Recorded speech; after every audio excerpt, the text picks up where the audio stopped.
Hello and welcome to my YouTube channel my classroom.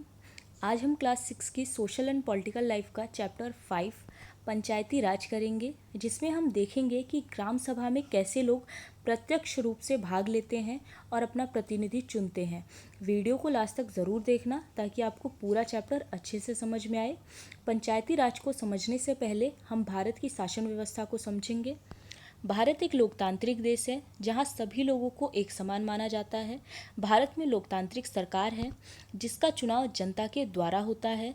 सभी को अपनी बात सरकार के समक्ष रखने का पूरा अधिकार है और सरकार की जिम्मेदारी है कि वह लोगों की बात को सुने और लोगों से जुड़ी रहे। लेकिन हमारा देश विविधता वाला देश है, जैसा कि हमने फर्स्ट चैप्टर में देखा। यहाँ हर किसी की ज़िंदगी अलग है, स्टेटस अलग है, सोच अलग है। इतनी बड़ी संख्या से जुड़ने के लिए भारत में एक योजनाबद्ध तरीका बनाया गया है। इसके लिए पूरे देश को राज्यों में पूरे देश को 28 राज्यों में बांटा गया है। फिर राज्य को ज़िले में बांटा गया है, ज़िले को तहसील में, तहसील को गांव में और गांव को छोटे छोटे वार्ड में, ताकि सरकार छोटे से छोटे गांव की समस्या तक पहुंच सके, उसका समाधान कर सके। क्योंकि जब एक छोटे से गांव के स्तर पर विकास होगा तभी एक पूरे देश का विकास हो सकेगा। तो ग्राम की शासन व्यवस्था को समझने के लिए हम पंचायती राज कैसे काम करता है उसे देखते हैं। ग्राम सभा एक पंचायत के क्षेत्र में रहने वाले सभी वयस्कों की सभा होती है। यानी ग्राम सभा में सभी वयस्क जिसकी भी उम्र 18 वर्ष से या उससे ज़्यादा हो, सभी की ये सभा होती है। उसमें सिर्फ एक गांव या उससे ज़्यादा कई गांव हो सकते हैं। कई राज्यों में हर गांव की ग्राम सभा की बैठक अलग अलग होती है। यानी ग्राम सभा में एक गांव भी शामिल हो सकता है और एक से ज़्यादा भी। कई राज्यों में हर गांव की ग्राम सभा की बैठक अलग अलग होती है। यानी अगर गांव छोटे छोटे हैं तो वो सभी गांव मिलकर अपनी ग्राम सभा की बैठक कर लेते हैं, वरना अगर गांव बड़े हैं तो वो अपनी अपनी बैठकें करते हैं। ठीक है, तो गांव छोटे हैं, 3 4 5 मिलके अपनी बैठकें कर लेंगे, और अगर बड़े बड़े हैं तो उनकी अपनी अपनी ग्राम सभा होती है। कोई भी व्यक्ति जिसकी उम्र 18 वर्ष या उससे ज़्यादा हो, जिसे वोट देने का अधिकार हो और जिसका नाम गांव की मतदाता सूची में हो, वह ग्राम सभा का सदस्य होता है। एक ग्राम पंचायत कई वार्डों में बटी होती है, तो कोई भी ग्राम सभा, ग्राम पंचायत जो होती है वो कई वार्ड में बांट दी जाती है, छोटे छोटे हिस्सों में। जैसे कोई भी गांव है तो उसको कई छोटे छोटे हिस्सों में बांट दिया जाता है, जिसे वार्ड के नाम से जानते हैं। तो प्रत्येक वार्ड अपना एक प्रतिनिधि चुनता है, हर एक वार्ड अपना प्रतिनिधि चुनता है, जिसे वार्ड पंच के नाम से जाना जाता है। इसके साथ पंचायत क्षेत्र के लोग मिलकर सरपंच को चुनते हैं। तो वार्ड पंच बोला जाता है जो वार्ड का प्रतिनिधि होता है। उसके बाद इसके साथ मिलके पंचायत के क्षेत्र के लोग सरपंच को चुनते हैं, जो पंचायत का मुखिया होता है। वार्ड पंच और सरपंच मिलकर ग्राम पंचायत का गठन 5 साल के लिए करते हैं। तो ग्राम पंचायत 5 साल के लिए गठित होती है। ग्राम पंचायत का एक सचिव होता है जो ग्राम सभा का सचिव होता है। सचिव का चुनाव नहीं होता, उसकी सरकार द्वारा नियुक्ति की जाती है। तो जो वार्ड पंच, सरपंच होते हैं, इन लोगों को आपस में मिलके चुना जाता है वोट के ज़रिए। लेकिन जो सचिव होता है उसको सरकार के द्वारा नियुक्त किया जाता है। सचिव का काम है ग्राम सभा तथा ग्राम पंचायत की बैठक बुलाना और जो भी चर्चा हुए हैं उनका रिकॉर्ड रखना। तो सचिव का काम है कि वो ग्राम सभा और ग्राम पंचायत की बैठक बुलाए और जो भी चर्चाएं हुई हो उनका रिकॉर्ड रखे कि कोई भी डिस्कशन हुआ हो, कोई भी फैसला लिया गया हो, तो उन सारी चीज़ों को रिकॉर्ड के रूप में रखना सचिव का काम होता है। ग्राम सभा की बैठक में ग्राम पंचायत अपनी योजनाएं लोगों के सामने रखती है। ग्राम सभा पंचायत को मनमाने ढंग से काम करने से रोक सकती है, साथ ही पैसे का दुरुपयोग एवं कोई गलत काम ना हो इसकी निगरानी भी करती है। तो ग्राम सभा में जो बैठकें होती हैं उसमें जो ग्राम पंचायत होती है वो अपनी योजनाओं को लोगों के सामने रखती है कि इस साल गांव को इन चीज़ों की ज़रूरत है। जैसे स्कूल बनाने हैं तो स्कूल बनाने के लिए इतना खर्चा लगेगा, या यहाँ पर स्कूल बन रहा है उसकी जो भी प्लानिंग होगी उसको वहाँ पे रखा जाएगा। और ग्राम सभा पंचायत को मनमाने ढंग से काम करने से भी रोकती है, साथ ही पैसों का कहीं दुरुपयोग तो नहीं हो रहा, कोई गलत काम नहीं हो रहा, इसकी भी निगरानी रखी जाती है। इस तरह से ग्राम सभा चुने हुए प्रतिनिधियों पर नज़र रखने और लोगों के प्रति उन्हें जिम्मेदार और जवाबदेह बनाने में महत्वपूर्ण भूमिका निभाती है। तो ग्राम सभा होने से जो प्रतिनिधि होते हैं वो लोगों के प्रति जिम्मेदार और जवाबदेह होते हैं। ग्राम पंचायत के काम जैसे किसी भी गांव के विकास के लिए छोटे छोटे काम होते हैं। तो ग्राम पंचायत का क्या क्या काम होता है, तो सड़कों, नालियों, स्कूलों, भवनों, पानी के स्रोतों और अन्य सार्वजनिक उपयोग के भवनों का निर्माण और रखरखाव। तो उनका काम होता है कि गांव में जो भी व्यवस्थाएं होती हैं उन सारी चीज़ों का निर्माण करवाया जाए और जो चीज़ें बनी हुई हैं उनकी रखरखाव को देखा जाए। स्थानीय कर लगाना और इकट्ठा करना, गांव के लोगों को रोजगार देने संबंधित सरकारी योजनाएं लागू करना। और लोगों को अगर रोजगार नहीं है तो उन लोगों को रोजगार देना, सरकारी योजनाएं लागू करना। ग्राम पंचायत की आमदनी कहाँ से होती है, तो घरों एवं बाजारों पर लगाए जाने वाले कर से मिलने वाली राशि। तो ग्राम पंचायत की आमदनी के स्रोत होते हैं घर और बाजार पर लगाए जाने वाले कर से जो राशि मिलती है, जो पैसे मिलते हैं वो। विभिन्न सरकारी विभागों द्वारा चलाई गई योजनाओं की राशि जो जनपद एवं जिला पंचायत द्वारा आती है। समुदाय के काम के लिए मिलने वाले दान और पूरे गांव के लिए जो दान दिया जाता है ये सारे स्रोत होते हैं उनके। अब बुक की एक स्टोरी पढ़ते हैं और देखते हैं कि ग्राम सभा काम कैसे करती है। तो ग्राम सभा की बैठक की शुरुआत में सरपंच और पंच ने सड़क की मरम्मत पर होने वाले खर्च का ब्यौरा किया। यानी ग्राम सभा की एक मीटिंग हुई है जिसमें जो सरपंच हैं और पंच है सब लोग मिल के सड़क का काम करवाया जाना है, उसके बारे में वो लोग ब्यौरा देते हैं।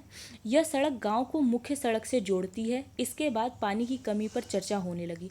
तो गांव में सड़क के ऊपर पहले चर्चा शुरू हुई।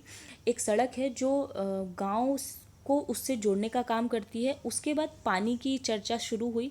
गांव में रहने वाले तीजिया ने बोलना शुरू किया, हरदास गांव में पानी की कमी की समस्या बहुत बढ़ गई है। हैंडपंपों का पानी ज़मीन में बहुत नीचे चला गया है। मुश्किल से हैंडपंप में थोड़ा बहुत पानी आता है। औरतों को 3 किलोमीटर दूर शुरू नदी से पानी लेने जाना पड़ता है। तो ग्राम सभा की बैठक में हरदास गांव के व्यक्ति ने बोला कि यहाँ पर पानी की बहुत समस्या हो गई है, औरतों को बहुत दूर से पानी लेने जाना पड़ता है। एक सदस्य ने सुझाव दिया कि सुरू नदी का पानी पाइप से लाकर गांव में एक बड़ी सी टंकी में भर लेते हैं, उससे पानी की आपूर्ति हो जाएगी। लेकिन दूसरे को लगा यह बहुत महंगा पड़ सकता है। उन्होंने कहा कि इस साल के लिए हैंडपंप और गहरे कर लेते हैं और कुएं को साफ कर लेते हैं। तो किसी दूसरे ने सुझाव दिया कि नहीं, हम हैंडपंप को और ज़्यादा गहरा कर लेते हैं और कुएं को साफ कर लेते हैं। तो सब लोग अपने अपने विचार दे रहे हैं और ग्राम सभा का मतलब ही ये होता है कि सब लोग इकट्ठा हों और अपने गांव की जो भी समस्या होती है उस पर विचार विमर्श करें। तीजिया ने कहा, इतने से तो काम नहीं चलेगा, हमें कुछ पक्की व्यवस्था करनी पड़ेगी, क्योंकि हर साल पानी का स्तर नीचे ही गिरता जा रहा है। जितना पानी ज़मीन में रिस के जाता है हम उससे ज़्यादा उपयोग करते हैं। ग्राम सभा के एक दूसरे सदस्य अनवर ने तब सबको बताया कि उसने महाराष्ट्र के एक गांव में पानी संरक्षण के नए तरीके देखे। तो उसने एक व्यक्ति होता है अनवर, वो बताता है कि महाराष्ट्र में उसने एक नया तरीका देखा है गांव में पानी को संरक्षित करने का। वह उस गांव में अपने भाई से मिलने गया था। उसको जल संवर्धन विकास कार्यक्रम वाटरशेड कहते हैं। उसने सुना था कि सरकार ने इसके लिए पैसा भी दिया है। उसके भाई के गांव में लोगों ने पेड़ लगाए थे, नालों पर चेक डैम यानी छोटे छोटे बांध बनाए थे एवं टंकियाँ बनाई थी। सबको अनवर का ये विचार अच्छा लगा और सबने ग्राम पंचायत को इसके बारे में पता करने के लिए कहा। ठीक है, तो गांव के सारे लोग इकट्ठा हुए हैं। सबसे पहले उन्होंने सड़कों की बात की कि सड़कों की मरम्मत करवानी है।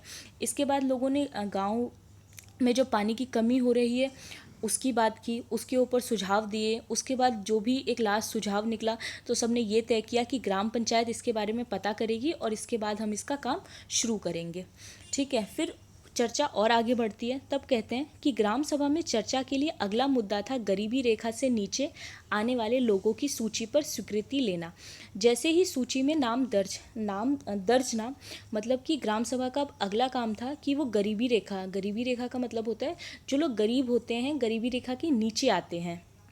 ठीक है, तो जैसे ही नाम पढ़ने शुरू किए गए, लोगों के बीच खुसर फुसर होने लगी।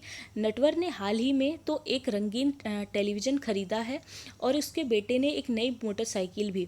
वह गरीबी रेखा से नीचे कैसे हो सकता है? सूरजमल ने अपने पास बैठे आदमी से धीरे से कहा। तो सूरजमल होता है, वो अपने पास बैठे आदमी से कहता है कि नटवर का नाम कैसे आ सकता है गरीबी रेखा से नीचे? इसमें तो वो लोग आते हैं ना जो गरीब होते हैं, जिनकी आमदनी गांव में 33-34 रुपए से कम होती है। तो इसमें तो उन लोगों का नाम आना चाहिए, इसका नाम कैसे आ सकता है?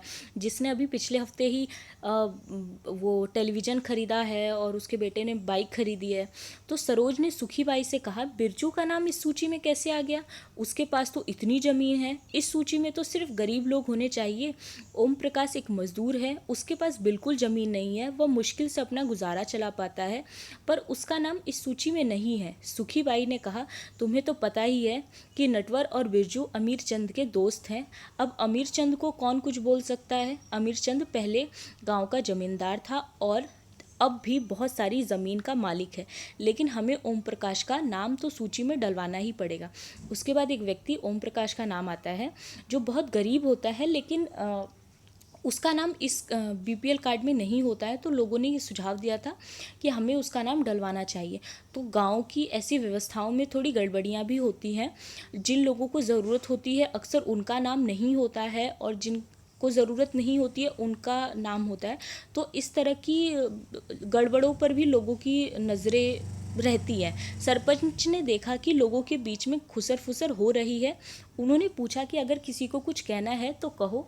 सरोज ने सूरजमल को उकसाने की कोशिश की कि वह नटवर और बिरजू के बारे में पूछे, लेकिन सूरजमल चुपचाप बैठा रहा। अमीर चंद ग्राम सभा में बैठा सब पर निगाह रखे हुए था। सरोज ने उठकर कहा कि ओम प्रकाश का नाम सूची में होना चाहिए। दूसरे लोगों ने भी माना कि ओम प्रकाश का परिवार बहुत गरीब है। सरपंच ने पूछा कि उसका नाम सूची में क्यों नहीं था। जिस शिक्षक ने गरीबी रेखा से नीचे आने वाले परिवारों का सर्वेक्षण किया था, उसने बताया, मैं ओम प्रकाश के घर कई बार गया, पर हर बार वहां ताला लगा हुआ था। वह शायद कहीं काम ढूंढने के लिए गया हुआ था। सरपंच ने कहा कि ओम प्रकाश की पारिवारिक आय देखी जाएगी। अगर वह सरकार द्वारा तय की गई राशि से कम है तो उसका नाम भी सूची में शामिल किया जाएगा। तो यहाँ पर लोगों की जागरूकता दिखी कि लोगों ने एक ऐसे व्यक्ति जिसकी आय कम थी उसका नाम डलवाने की कोशिश की, सरपंच को ये बात बोली। तो ग्राम सभा का यही काम होता है कि वो छोटे से छोटी जो समस्याएं होती हैं किसी भी गांव की, उसको दूर करें। ठीक है, तो एक ग्राम सभा में हमने देखा कि किस किस तरह के डिस्कशन हो सकते हैं। तो उसमें सड़कों के डिस्कशन हुए, उसके अलावा पानी की प्रॉब्लम थी उसके बारे में बात हुई, गरीबी रेखा से नीचे रहने वाले जो लोग थे उसकी बात हुई। तो गांव में जितनी भी तरह की छोटी से छोटी समस्या हो उन सब को हल करने का प्रयास ग्राम सभा के द्वारा किया जाता है। ग्राम पंचायत की नियमित रूप से बैठक होती है। उसका मुख्य काम उसके क्षेत्र में आने वाले गांवों में विकास कार्यक्रम लागू करवाना होता है। तो ग्राम पंचायत का काम होता है कि उसके क्षेत्र में जितने भी गांव आते हैं वहाँ हर जगह पर वो विकास का कार्यक्रम करवाए। जैसे किसी गांव में अगर सड़क की प्रॉब्लम है तो वहाँ पर वो सड़कों का निर्माण करवाए। किसी गांव में अगर पानी की समस्या है तो वहाँ पर वो पानी की सुविधाएं अच्छी करवाए। इसके अलावा किसी गांव में अगर स्कूलों की प्रॉब्लम है तो वहाँ पे स्कूल ठीक करवाए। तो इस तरह ग्राम पंचायत का काम होता है कि उसके क्षेत्र में आने वाले सारे गाँवों में वो विकास का कार्यक्रम करवाए। कुछ राज्यों में ग्राम सभाएं काम करवाने के लिए समितियां बनाती हैं। ठीक है, जैसे उदाहरण के लिए निर्माण समिति। किसी गांव में एक सामुदायिक केंद्र का भवन बनवाना था तो यह काम निर्माण समिति करेगी। तो किसी गांव में वो सामुदायिक केंद्र बनवाना था तो गांव ने ये डिसाइड किया कि इसका काम निर्माण समिति के द्वारा करा जाएगा। जैसे स्कूल बनाना हो या स्कूल की रख रखाव के लिए कुछ काम करने हो तो उसके लिए स्कूल के लिए एक समिति बना दी जाती है। अगर जल से मतलब पानी से रिलेटेड कोई काम करना हो तो उसके लिए एक समिति बना दी जाती है। तो इस तरह गांव समिति बनाकर भी अपना काम करते हैं। इन समितियों में कुछ सदस्य ग्राम सभा के होते हैं और कुछ पंचायत के। ये दोनों मिलकर गांव के विकास के लिए काम करते हैं। तो जो भी समिति बनाई जाती है उसमें ग्राम सभा के भी सदस्य होते हैं और ग्राम पंचायत के भी सदस्य होते हैं। हरदास गांव की ग्राम सभा में पानी की समस्या को सुलझाने के लिए ग्राम पंचायत खंड विकास अधिकारी से बात करके इस योजना पर अधिक जानकारी इकट्ठा करेगी कि इसमें हम मतलब क्या क्या चीज़ें कर सकते हैं, इसके लिए क्या ज़रूरतें हैं। तो वो पूरा एक मतलब खाका तैयार होता है, उसके बाद उसके ऊपर काम किया जाता है। जैसे अगर कोई अपने गांव के लिए अच्छा काम कर रहा है तो उससे पुरस्कार भी दिया जाता है। जैसे महाराष्ट्र के 2 पंच को 2005 में अपनी पंचायत में उल्लेखनीय काम करने के लिए, अच्छा काम करने के लिए निर्मल ग्राम पुरस्कार दिया गया था। निर्मल ग्राम पुरस्कार से सम्मानित किया गया था। ठीक है। पंचायत के 3 स्तर। पंचायती राज व्यवस्था एक ऐसी प्रक्रिया है जिसके द्वारा लोग अपनी सरकार में भाग लेते हैं। पंचायती राज व्यवस्था लोकतांत्रिक सरकार की पहली सीढ़ी है। ग्राम पंचायत ग्राम सभा के प्रति जवाबदेह होती है, क्योंकि ग्राम सभा के लोग ही उसको सुनते। इस चीज़ को हमने वीडियो के स्टार्टिंग में समझा था कि पर इसको हम पंचायत के स्तर पे समझते हैं कि पंचायती राज व्यवस्था लोकतांत्रिक सरकार की पहली सीढ़ी होती है। ठीक है। और ग्राम पंचायत जो होती है वो ग्राम सभा के प्रति जवाबदेह होती है, क्योंकि ग्राम सभा के लोग ही उसको चुनते हैं। दूसरा स्तर विकास खंड का होता है। इसे जनपद, पंचायत या पंचायत समिति कहते हैं। एक पंचायत समिति में कई ग्राम पंचायतें होती हैं। पंचायत समिति के ऊपर जिला पंचायत या जिला परिषद होती है। यह तीसरा स्थान होता है। जिला परिषद एक जिले के स्तर पर विकास की योजनाएं बनाती है। पंचायत समिति की मदद से जिला परिषद सभी पंचायतों में आवंटित राशि के वितरण की व्यवस्था करती है। जैसे अगर इसे हम पिरामिड के रूप में देखें तो ये कुछ इस तरह आएगा। जो पहला स्तर होता है वो ग्राम पंचायत का होता है, फिर पंचायत समिति आती है, उसके बाद जिला स्तर, और ये सब एक दूसरे के अंडर में काम करते हैं। जिला परिषद के अंदर पंचायत समिति आएगी, पंचायत समिति के अंडर में ग्राम पंचायत आती है, और ये सभी एक दूसरे के अंडर रह के काम करते हैं। जैसे जो ग्राम पंचायत होती है वो ग्राम सभा के लिए जवाबदेह होती है, और दूसरा स्तर विकास खंड का होता है जिसे हम जनपद, पंचायत या फिर पंचायत समिति भी कहते हैं। और पंचायत समिति में कई ग्रामीण पंचायतें, कई गांव की पंचायतें आती हैं, और पंचायत समिति के ऊपर जिला पंचायत या जिला परिषद होती है। तो सबसे ऊपर हमारी जिला परिषद जो जिला स्तर पर होती है। ठीक है। तो यह तीसरा होता है। जिला परिषद एक जिले के स्तर की, मतलब एक जिले में कौन कौन सी विकास की योजनाएं बनाई जानी है तो वो पूरे जिले के लिए, अब उस जिले में जितनी भी पंचायत समिति, जितनी भी ग्राम सभाएं होंगी सबके लिए काम करेगी। पंचायत समिति की मदद से जिला परिषद सभी पंचायतों में जो भी पैसे होते हैं वो सारे पंचायतों को देते हैं, फिर पंचायत हर ग्राम सभा को देती है, और इस तरह से काम होता है। ठीक है। Thank you so much.